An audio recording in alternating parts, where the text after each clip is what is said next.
I woke up staring at a ceiling that didn't belong to me. Not the cream-colored plaster of my condo. Not the gentle swirl pattern Sarah used to tease looked like angel fingerprints. No, this was a flat, lifeless gray, broken only by a rectangular fluorescent light that hummed like a dying wasp. I smelled bleach, stale oatmeal, and something else, loneliness. My name is Charles Mitchell, 68 years old. And 3 days ago, I thought I had a loving family. I sat up slowly, my knees cracking like popcorn, the soundtrack of an aging body. The room around me came into focus, rails on the bed, medical charts clipped to the wall, a drip stand, and a locked window looking out onto nothing.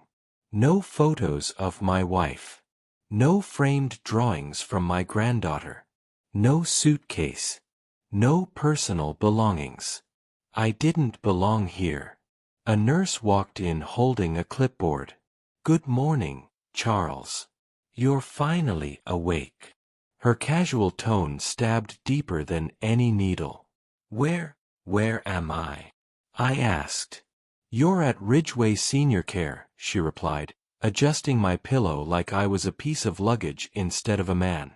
"You were checked in on Thursday." Checked in.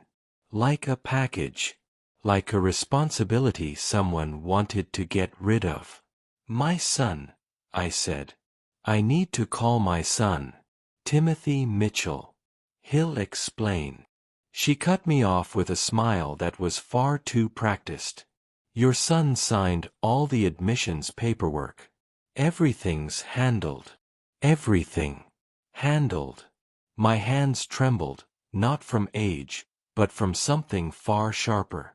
3 days ago, I thought I had a loving family. I had given my son $280,000 so he could buy his dream home. I paid my granddaughter's college tuition. I trusted every paper Timothy put in front of me because I believed, stupidly, that love was repayment enough. What I didn't know was that while I was giving them unconditional love, they were planning to take everything I worked a lifetime to build, and lock me away like a piece of broken furniture. But here's what my family forgot about their old man. Before I became someone's victim, I was a structural engineer. And engineers never build anything without a backup plan. I looked straight at the security camera blinking in the corner and spoke under my breath. Not a plea, not a prayer. A promise. "I hope you're watching, Timothy. Because I'm not done. If you're watching this, please subscribe and tell me where you're watching from." This is the story of how I turned the tables on the family that betrayed me. But before I became the man sitting in that nursing home bed, I was just a husband trying to keep one promise. 3 years earlier, I held my wife Sarah's hand in room 314 of Methodist Hospital. The machines around her beeped slower and slower, the soundtrack of a life running out of time. Her hair, once bright auburn, was now thin and gray against the pillow. I memorized every line in her face, terrified I'd forget even one after she was gone. "Charlie," she whispered. I leaned close so I wouldn't miss a breath. Her fingers were cold, fragile, like pressing snow. "Promise me you'll always be there for the kids." The request hit me harder than the word cancer ever did. Sarah knew Timothy and I had drifted apart over the years. Long hours, different lifestyles, a distance we never truly addressed. But Sarah believed family was a sacred thing, even when it was messy. I squeezed her hand. Hard. "Always, honey. Always." Sarah passed away that Tuesday morning at 6:47 a.m. The world didn't stop. It just got quieter. I kept my promise. Maybe I kept it too well. After the funeral, Timothy came to me with red-rimmed eyes and a tremor in his voice I mistook for affection. "Dad, you shouldn't be alone in that big house. Why don't you move closer to us? We want to take care of you." The word care sounded like love at the time. I thought about Sarah, about my promise, about being close to Zoe, my only grandchild, 16, bright, stubborn, with Sarah's smile that made her whole face glow. "Okay, son," I said. "Let's do it."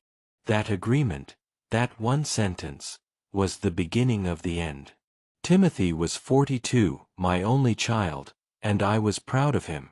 Computer sales manager. Nice house in Riverside. Married to Melissa, a registered nurse, calm voice, polite smile, the kind of daughter-in-law most men would thank God for. And Zoe. Zoe was my son. High school junior, honor roll, braces off, first boyfriend, varsity volleyball. I loved every update. So I sold the house. Our family home, 4 bedrooms, wide porch, maple tree Sarah planted in '88. Bought for $67,000 in 1983, sold for $890,000. A lifetime of memories turned into a wire transfer. "I found a great condo, Dad," Timothy said. 2 bedrooms. 8 minutes from our place. Perfect for a fresh start. Family dinners every Sunday. Zoe studying at my place after school. Holidays together again. That's what they sold me. Melissa hugged me during the closing. "We're so happy you're here, Charles. We're going to take such good care of you." I believed her. God help me, I believed her. For a while, life felt full again. Warm. Like I hadn't lost everything. Then the cracks started forming. But I ignored them. Because sometimes loyalty blinds you faster than love ever could. The first sign came 2 months after I moved in. A Thursday evening. I was cooking pasta when the phone rang. "Timothy. Dad, can you come over? I need to talk to you about something." His voice was tight, rushed. I grabbed my keys without eating dinner. At his house, he was pacing the kitchen. Melissa washed dishes but kept her eyes down. Not a good sign. "I'm in a bind," Timothy said. "Commission's down. We're behind on the mortgage." I saw the fear in his eyes, or thought I did. "How much do you need?"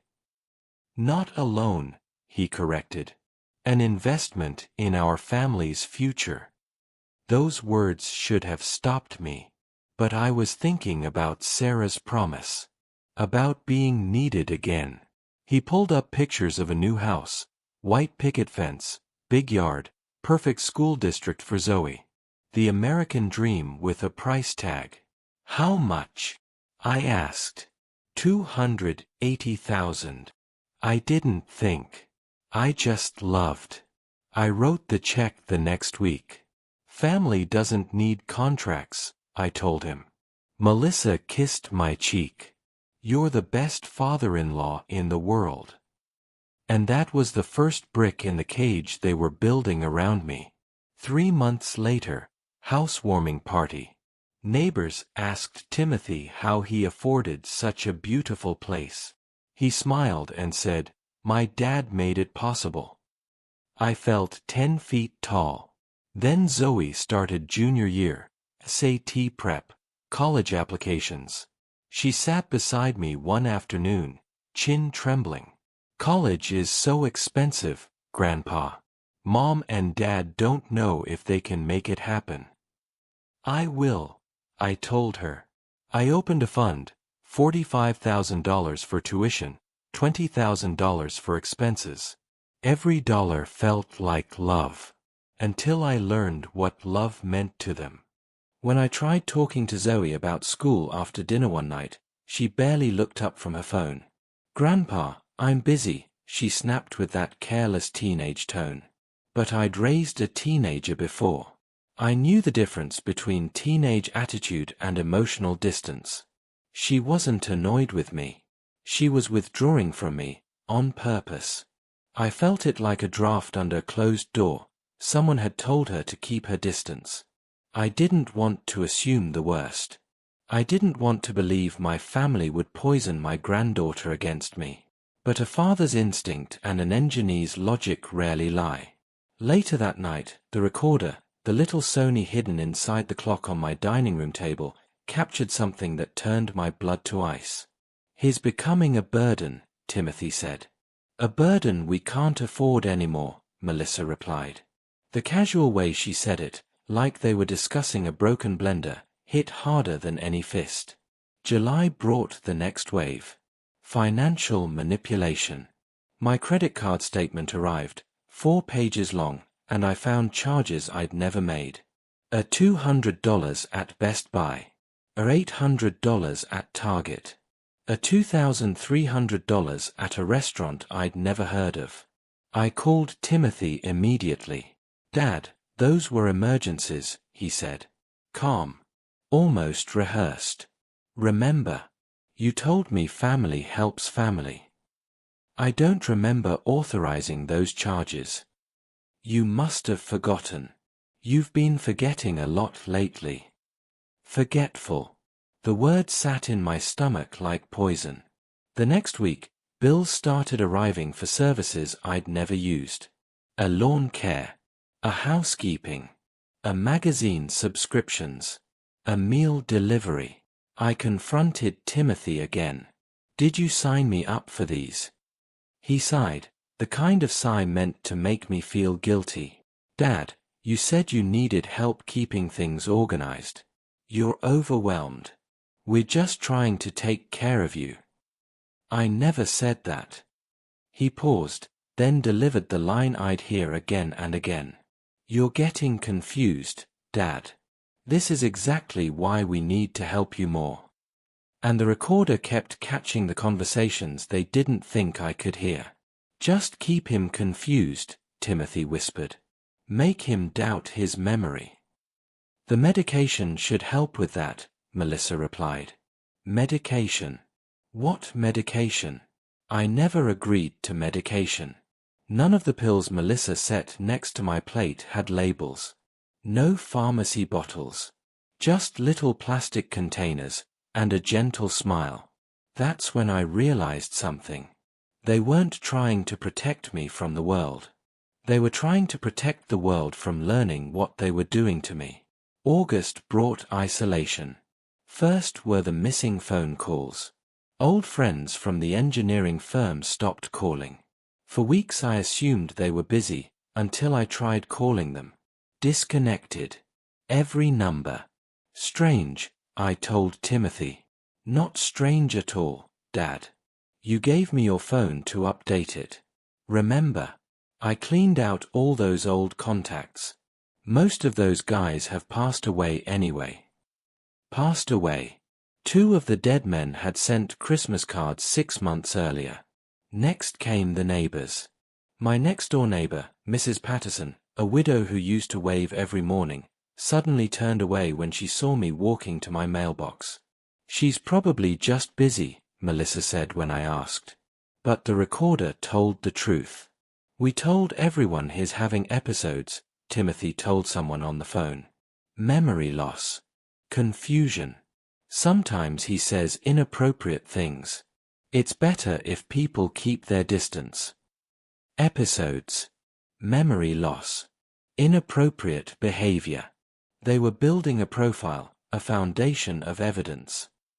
The final brick in their plan fell into place on September 15th. I couldn't sleep that night. Not because of age, because of suspicion. The walls in Timothy's house were thin, you could hear the plumbing whine through the drywall. They assumed I was out cold from the sleep medication. But I hadn't swallowed it. I heard their voices through the vent. "How much longer do we have to keep this up?" Melissa whispered. "Not long," Timothy replied. "The power of attorney expires in 3 weeks. We need to move now." Power of attorney. The one I had signed without reading. The one Timothy promised would expire in 380 days. The one I signed to protect myself, and instead delivered control of my life to them. And the house? Melissa asked. "Did the appraisal come back?" 1.5 million, Timothy said. After commission and closing costs, we'll clear about 1.3. There was only one house worth that amount. My condo. What about him? Melissa asked. Sunset Manor has an opening, Timothy said. I already filled out the paperwork. Medical necessity. Dementia concerns. Dr. Williams will sign off. Dr. Williams, Melissa's co-worker. And after that, here's their problem. We'll have enough to pay off the house, clear our debts, and start fresh. They weren't just taking my money. They were taking my life. They were planning to throw me away. But there were 3 things they didn't know. I was not losing my memory. I had recorded everything. I had my own plan. The next morning, or maybe the one after, I woke up in a room that smelled like disinfectant and despair. Not my sheets. Not my view. Not my home. Beige walls. Cold linoleum floor. A call button. A plastic cup of water. A bed with rails, like a crib for the unwanted. A sign on the wall read, Sunset Manor, Memory Care Wing. Memory care. A wing for people who were no longer themselves. A prison for the disposable elderly. I pressed the call button. A nurse arrived, blue scrubs, reading glasses, hair in a tight bun. Her name tag read Linda. Good morning, Mr. Mitchell. How are you feeling? Where am I? You're at Sunset Manor, she replied gently. Your son brought you in last night. Exactly the place from their whispered plan. Why? My voice cracked. I was sleeping in my own bed. Linda shifted, a professional trying not to show discomfort. Your son said you were having difficulties at home. That you were becoming dangerous to yourself. Dangerous. A word that justifies confinement. I need to call my son, I said. Of course. There's a phone in the hallway. My hands shook, with rage, not weakness, as I dialed Timothy's number. The little recorder was still in my shirt pocket, still running. I carried it everywhere now, not to catch memories, but to catch evidence. He answered on the 4th ring. Dad. His voice wasn't warm. It wasn't loving. It wasn't even regretful. Cold. Efficient. Detached.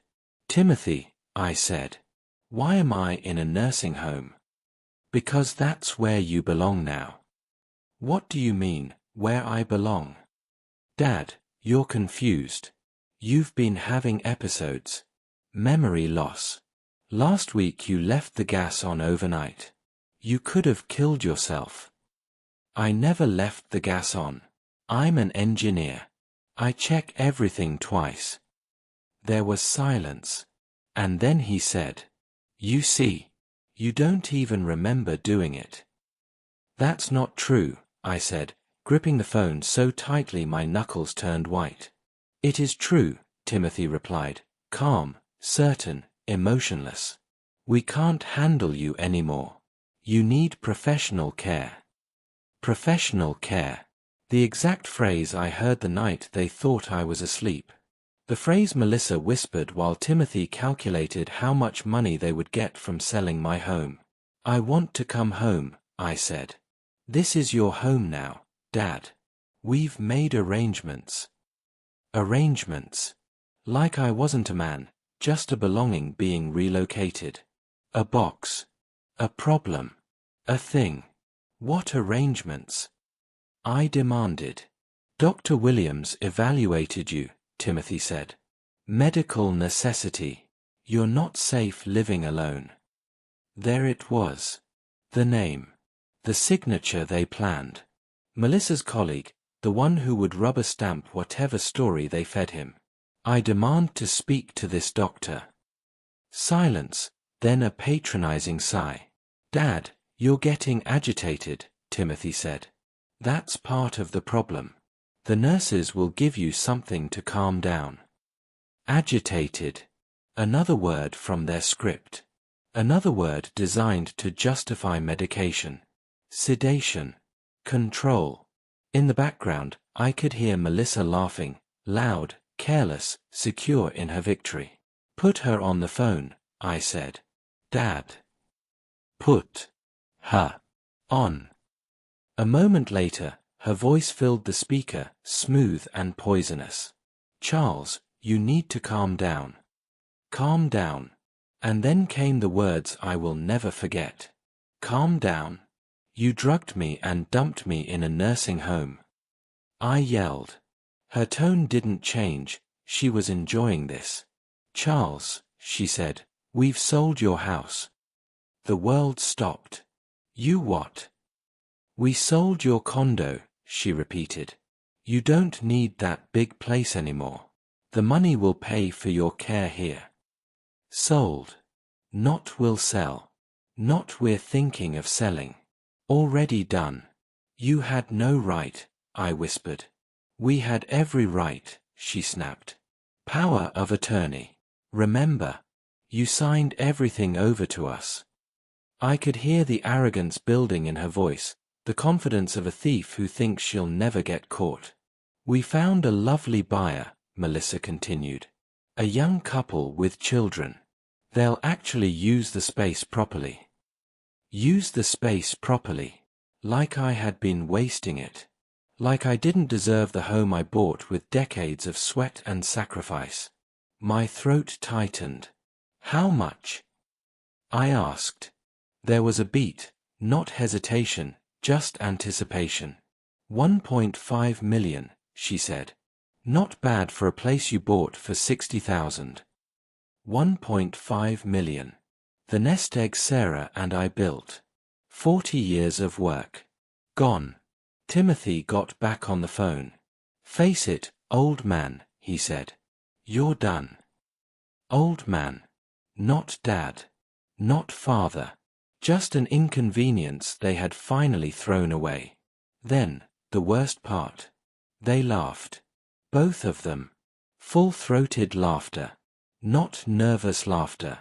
Not guilty laughter. The laughter of people who believed they had already won. Something inside me broke, but something else formed in its place. Not anger. Not despair. Something harder. Something sharper. The phone rang again. I stared at it, unsure if I should answer, but the display said Zoe. My granddaughter. My little girl with Sarah's smile. Grandpa, she said. Her voice, familiar, comforting for a second. Zoe, sweetheart, I breathed.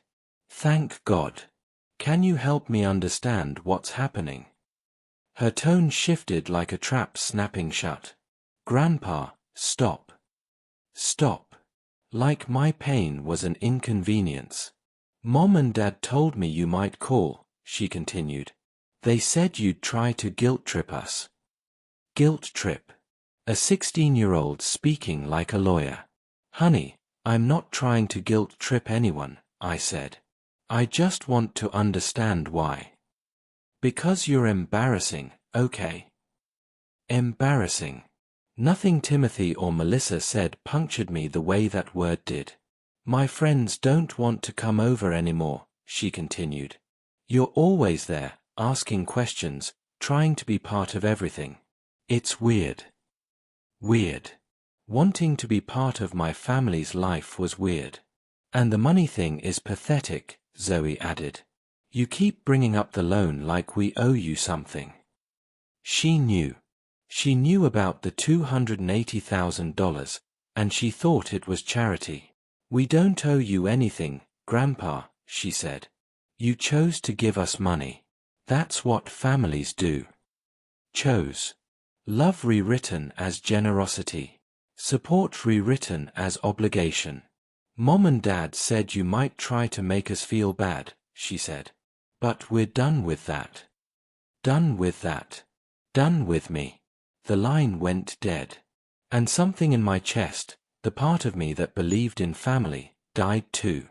The phone rang again. Timothy. Dad, he said. One more thing.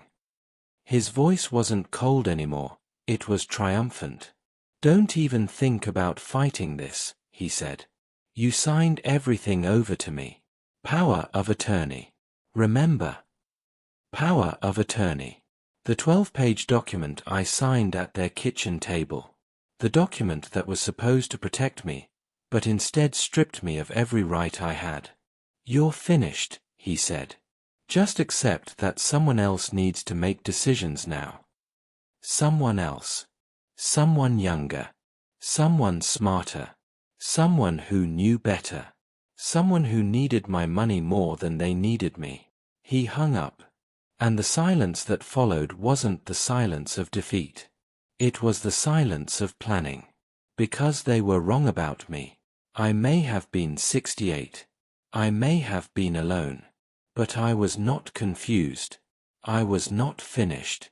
And they had no idea what I was capable of. "You're legally incompetent now," Timothy said. His voice didn't shake. Mine did. "Officially," he added. "Dr. Williams filed the paperwork this morning. Officially incompetent. A legal stamp on my worthlessness. A document declaring that I, the man who built a 43-year career designing structures stronger than hurricanes, wasn't fit to manage my own existence. The house sale is final," Timothy continued. "Papers were signed yesterday. Wire transfer went through this morning. Wire transfer. The money was already gone. Not pending. Not processing. Gone. And just so we're clear," he said, every word slow and sharp, "your credit cards are cancelled. Your bank accounts are closed. Everything flows through me now. Everything flows through me now.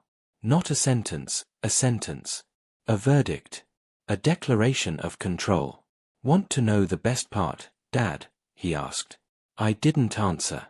Some instinct, maybe survival, told me silence was safer. "You paid for all of it." My heart stopped. "The lawyer fees, the doctor's evaluation, the nursing home deposit, all charged to your account before we closed it. I'd paid for my own kidnapping." "Enjoy your new home, Dad," Timothy said. "It's the only one you'll ever have."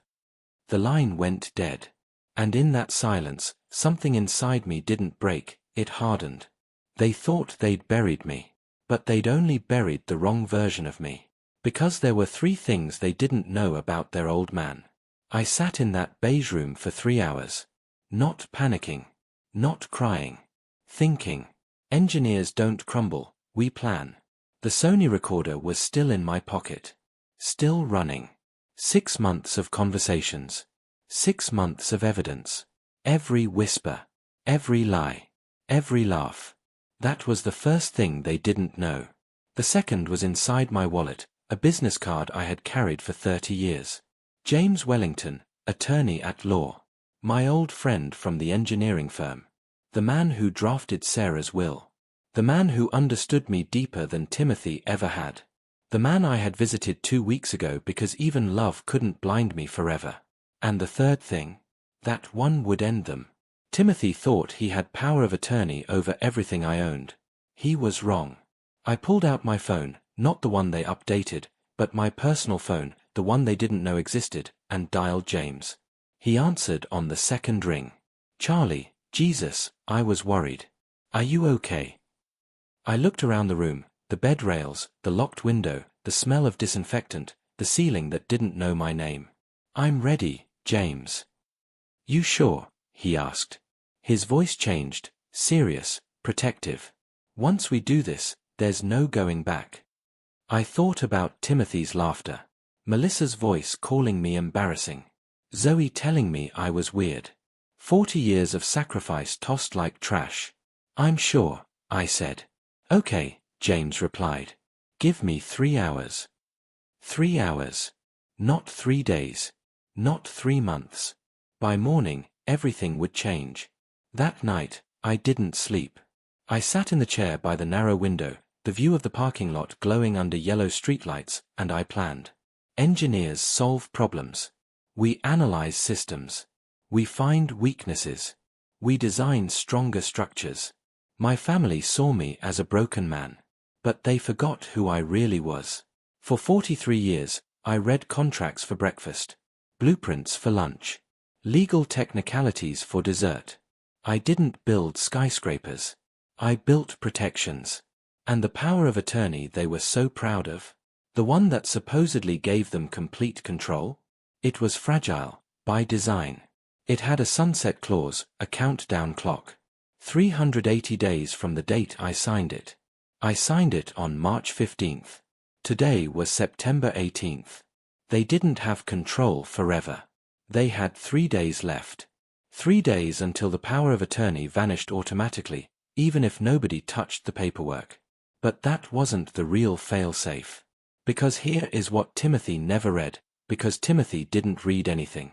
The sunset clause wasn't the only protection I had insisted on. There was something else. Something I added after Sarah died, the last piece of legal armor she inspired me to build. A trigger clause.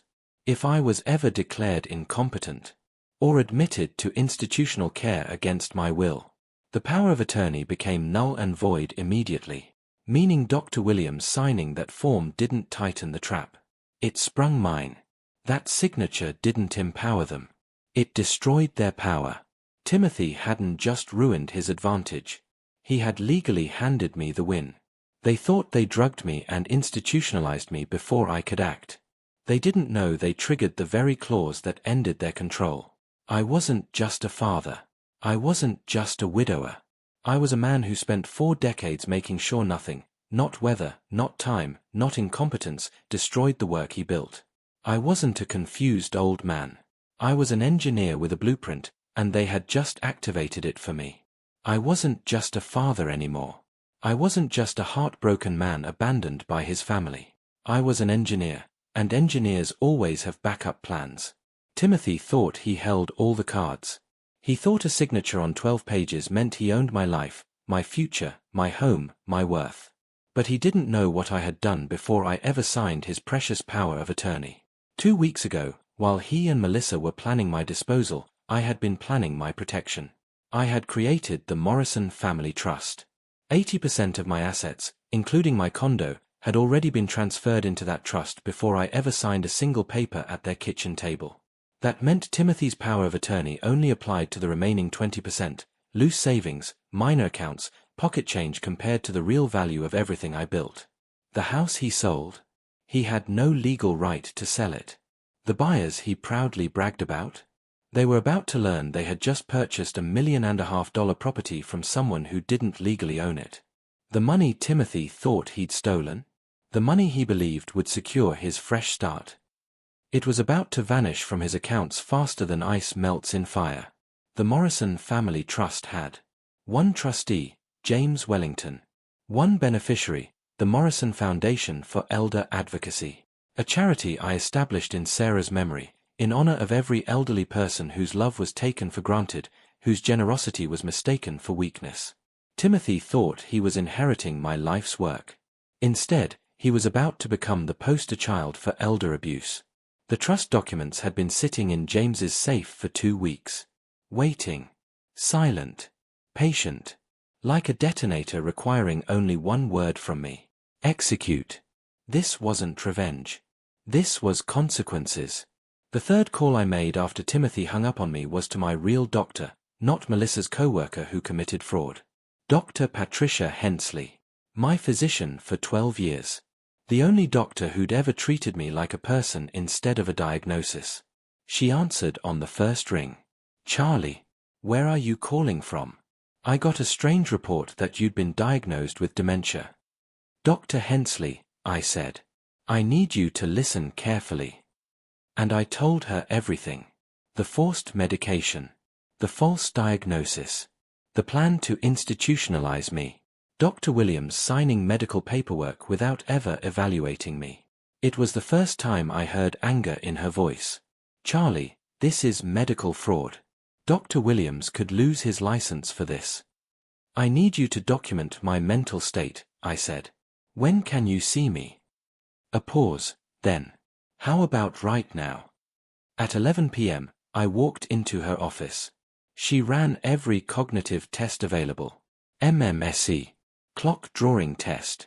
Memory recall. Reasoning and logic. Orientation. Language fluency. When she finished, she sat across from me and smiled, not a comforting smile, not a pity smile, a proud smile. "Charlie," she said, "you're sharper than most 50-year-olds. There is zero evidence of cognitive decline." She printed a detailed medical evaluation, signed and dated it. Medical evidence that I was fully competent, and that Dr. Williams had signed a fraudulent declaration. Evidence that made Melissa's involvement impossible to deny. I had the recordings, the legal protections, now the medical proof. By morning, my family would learn they hadn't outsmarted an old man. They had awakened an engineer. Morning didn't creep in. It marched in. At 9 a.m., the door to Sunset Manor opened, and James Wellington walked in like a courtroom storm in a suit. He carried a leather briefcase and an expression that could shatter a guilty conscience on sight. "Charlie," he said, "you ready for this?" I didn't hesitate. "I've been ready for 20 years. He sat across from me, clicked open his briefcase, and pulled out a stack of documents thick enough to choke a shredder. Not typed recently. Not rushed. Not last minute. Each page was notarized. Each page was dated. Each page was older than the power of attorney by exactly 2 weeks. "The Morrison Family Trust is now active," James said. "All assets previously under your personal ownership are now under trust protection." He placed a phone in my hand. "From here on, everything was just gravity doing its job. Your son is about to receive a very interesting call," James said. "Not from us. From his real estate attorney." At 9:15 a.m., Timothy's phone rang. Not a courtesy call. Not a warning. A legal emergency. The buyer's attorney had discovered the title problem, a missing signature, a broken chain of ownership, a property illegally transferred. The $1.5 million transaction? Frozen. The escrow funds? Locked. Their debts? Still due. Their bills? Still unpaid. Their fresh start? Dead. The foundation of their plan didn't crack. It collapsed. And this time, they were the ones trapped under the rubble. Timothy had sold property he didn't own. It hit him at 9:15 a.m. like a steel beam to the skull. The sale was void. The $1.5 million wire transfer, the money they believed they had stolen, was being reversed immediately. The buyer's attorney used words Timothy never expected to hear. Breach of contract. Fraudulent conveyance. Criminal liability pending. For the first time in months, the panic was on his side of the phone. And we were just getting started. At 9:30 a.m., James filed the police report. Elder abuse. Financial exploitation. Conspiracy to commit fraud. Medical kidnapping. He handed over evidence labeled Exhibits A through L, 6 full months of voice recordings. Every whisper. Every phone call. Every cruel laugh. He's becoming a burden. Just keep him confused. The old man won't even notice. Face it, old man. You're done. Their own words, their own arrogance, were about to bury them. At 9:45 a.m., James filed for a restraining order. A judge signed it in less than 10 minutes. Timothy, Melissa, and Zoe were now legally prohibited from calling me, texting me, approaching me, coming within 500 feet of my person or property. They hadn't even realized the war had started, and they had already lost access to me forever. At 10 a.m., Dr. Patricia Hensley filed her medical report with the State Medical Board. The findings were brutal and surgical. Dr. Williams had signed a dementia diagnosis for a patient he had never examined. The recommendation came from a nurse, Melissa, who had a financial conflict of interest. The medication administered to me was not prescribed and violated medical protocol. The board didn't hesitate. Dr. Williams' medical license was suspended pending investigation. Melissa's nursing certification was flagged for review. And suddenly, their professional status wasn't protection, it was evidence. At 10:30 a.m., the IRS received an anonymous tip. Timothy and Melissa had deposited $1.5 million without proper reporting or documentation. The IRS didn't call. They didn't send a letter.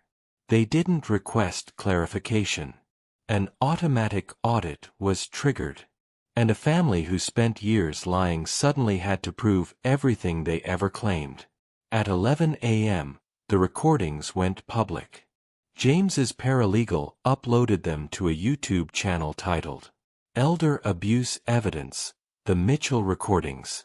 6 hours of the most damning audio you could imagine, each clip subtitled, each timestamp visible.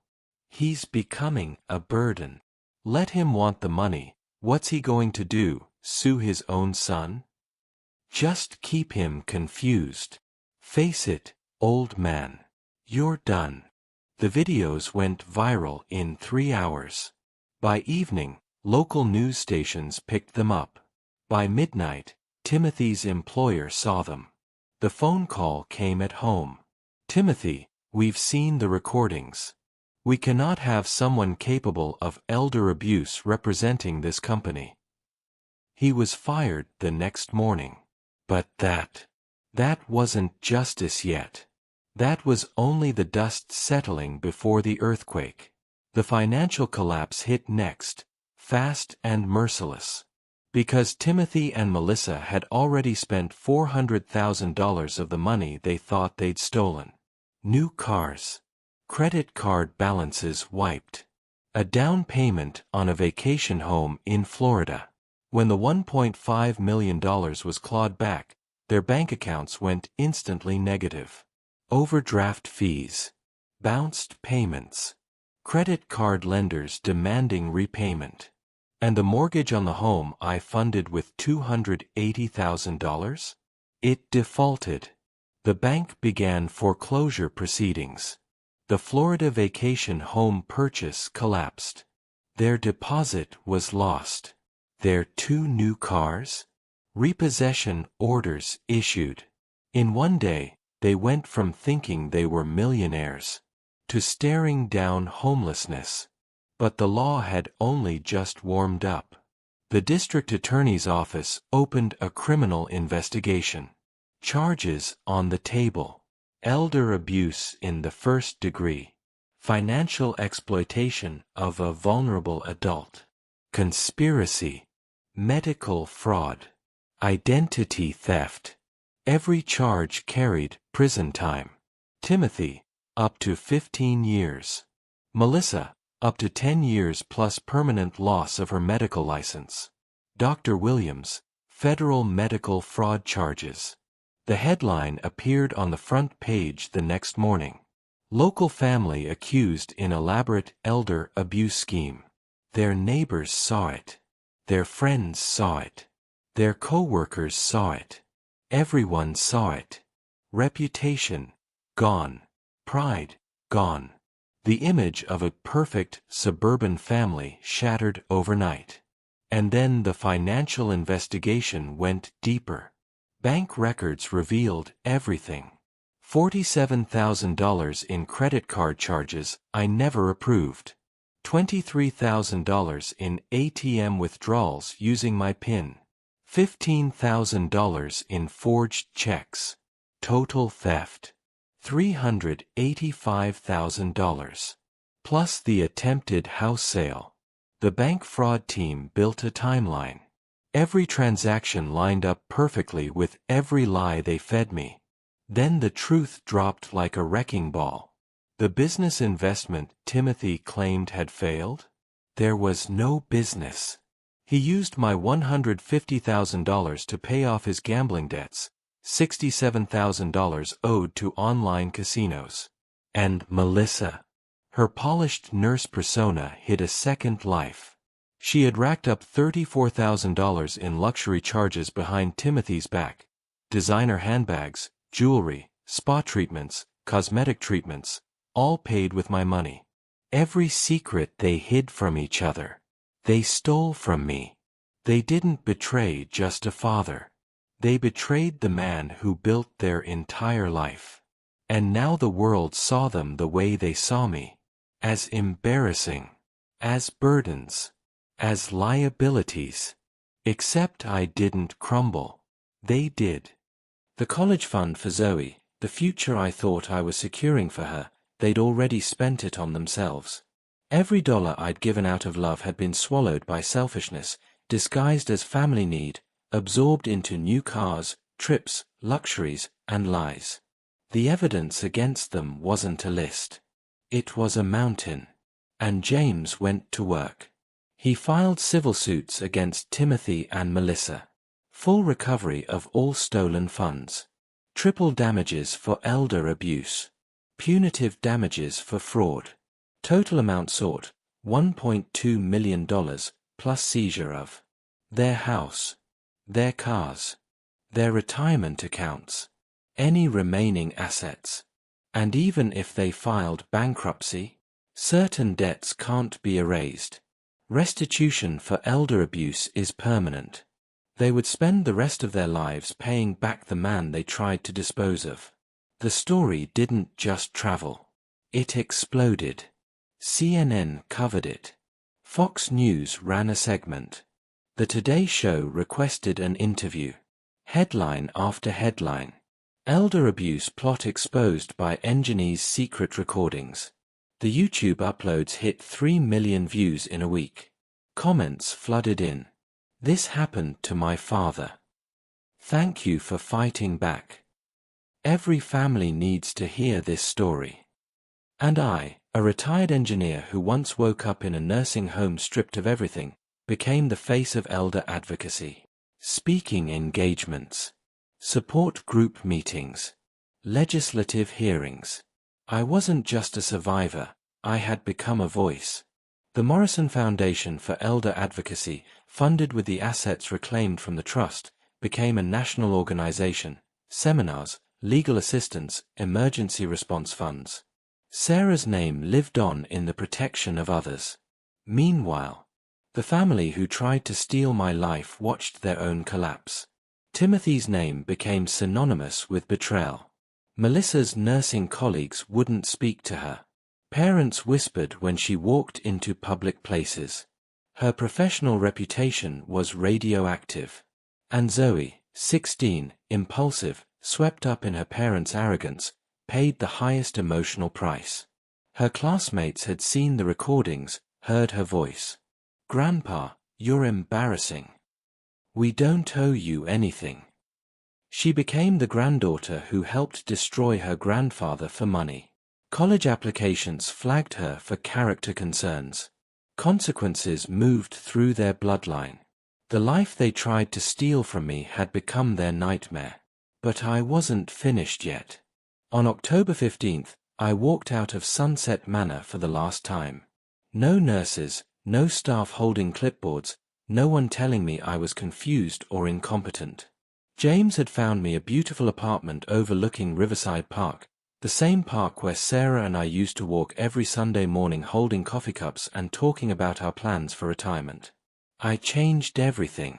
New phone number. New email. New mailing address. All forwarding went through James's law firm. A complete communication blackout. Timothy called my old number, disconnected. Melissa sent emails, bounced back.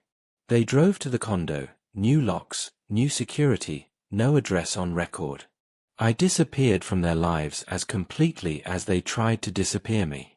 The restraining order protected me from every direction. 500 feet of legal distance. Any violation meant immediate arrest. For the first time in 3 years, I felt safe. I furnished my new apartment with what I liked. My colors. My style. My comfort.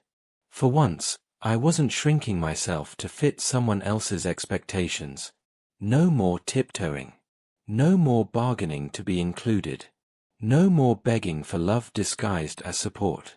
I learned the difference between loving versus enabling, helping versus being used, family loyalty versus emotional blackmail. Then I reconnected with my real friends. Jim Harrison from the engineering firm. Mike Chen from my college days. People who knew my heart before my family turned it into leverage. Charlie, we tried calling you. Your son told us you were sick. Charlie, we sent cards. They came back returned to sender. Charlie, we thought you didn't want to see us anymore. Timothy had isolated me from everyone who loved me. But isolation works both ways. Now he was the one cut off. Not just from my money. From my love. I began volunteering with the Elder Advocacy Foundation. Helping seniors who had been financially exploited. Teaching families to recognize red flags. Supporting victims through legal and emotional recovery. Every case I helped resolve felt like another wound closing, not just for them, but for me.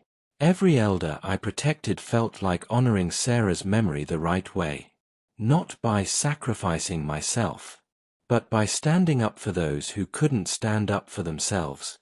And somewhere in the quiet of service, I rediscovered purpose, dignity, self-respect. 3 days later, the phone rang. Unknown number. I almost ignored it, but I answered. Grandpa, Zoe whispered. I'm sorry. She was crying. Not dramatic crying, real crying. Everyone at school has seen the videos. Everyone knows what we did to you. What we did. She included herself.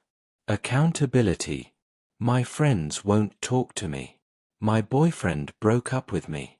Colleges know about the recordings. Consequences had reached the third generation. Mom and Dad are getting divorced. Dad's drinking. Mom lost her job. Everything's falling apart. Her voice broke. I know you hate me. I know you should hate me. But I miss you, Grandpa. I miss the real you. Then silence, just her sobbing. I had a choice. Cut her off forever, or offer conditional mercy. Sometimes love is saying no. Sometimes love is saying maybe. The call at 3 a.m. on November 2nd was different. Drunk. Slurred. Desperate. Dad, please. Timothy, please. I'm sorry. I'm so sorry. Too late for sorry. The house is gone. The cars are gone.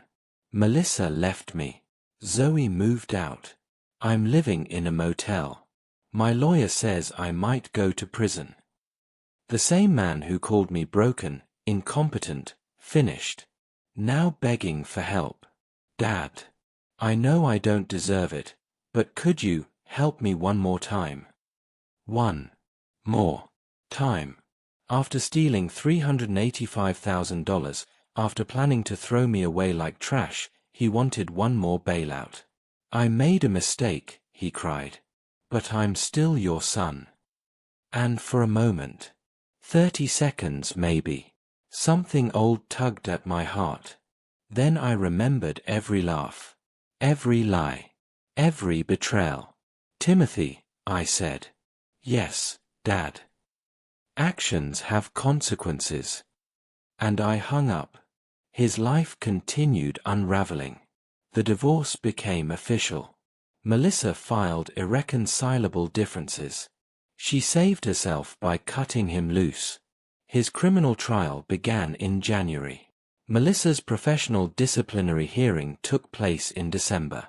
Dr. Williams had already lost his medical license. Melissa's license was permanently revoked. At 39, she was starting over with a stain that would never wash out. Background checks would forever reveal her role in elder abuse. Job applications would always lead employers to the viral evidence. Her own words would follow her until she died.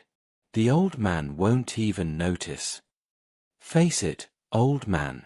You're done. And then came sentencing. 5 years in state prison. Full restitution, $385,000 plus court costs and damages. The judge said, elder abuse is one of the most despicable crimes in our society. Betraying the trust between generations strikes at the heart of what family means. Timothy's mugshot hit the news again. The same man who called me incompetent now wore an orange jumpsuit. They lost everything they tried to steal. 6 months later, a letter arrived. Neat handwriting. Careful punctuation. A young woman trying to grow. Dear Grandpa, I know I don't deserve to write to you. I know I helped hurt you in terrible ways. I was 16 and selfish. I knew right from wrong. I chose wrong. I'm not asking for money or forgiveness. I just wanted you to know that I finally understand real love. Real love doesn't steal. Real love doesn't abandon. Real love doesn't humiliate. If there's ever a way for me to earn even a tiny piece of your trust again, I will spend the rest of my life trying. I miss my grandfather. Love. Zoe. For the first time in a year. I cried. 3 weeks later, I wrote back. Dear Zoe, sorry is a beginning, not a completion. Trust is earned through actions, not words. If you want a chance to rebuild, here is what must happen. Graduate from community college with honors. Get a degree in something that helps people. Volunteer 20 hours a month in elder advocacy. Write apology letters to every person affected by our scandal. Do this for 2 years. Then call me. Love earned, not given. Grandpa. 2 years later, to the day, she called. She had completed every requirement. Next week, we're meeting for coffee. Not a reunion. A beginning. Some relationships can be salvaged. Some cannot. Wisdom is knowing the difference. I still keep the Sony ICD PX470 recorder on my desk. Not out of paranoia. As a reminder. A reminder that love without boundaries becomes exploitation. Trust without verification becomes victimhood. Kindness without limits becomes self-destruction. I loved my family. I trusted them completely. I gave them everything they asked for. And they planned to throw me away like waste. Now, they're living with the consequences of their choices. And I'm living with peace, the peace that comes from boundaries, dignity, and self-respect. Because sometimes, the greatest act of love isn't saying yes. It's saying no.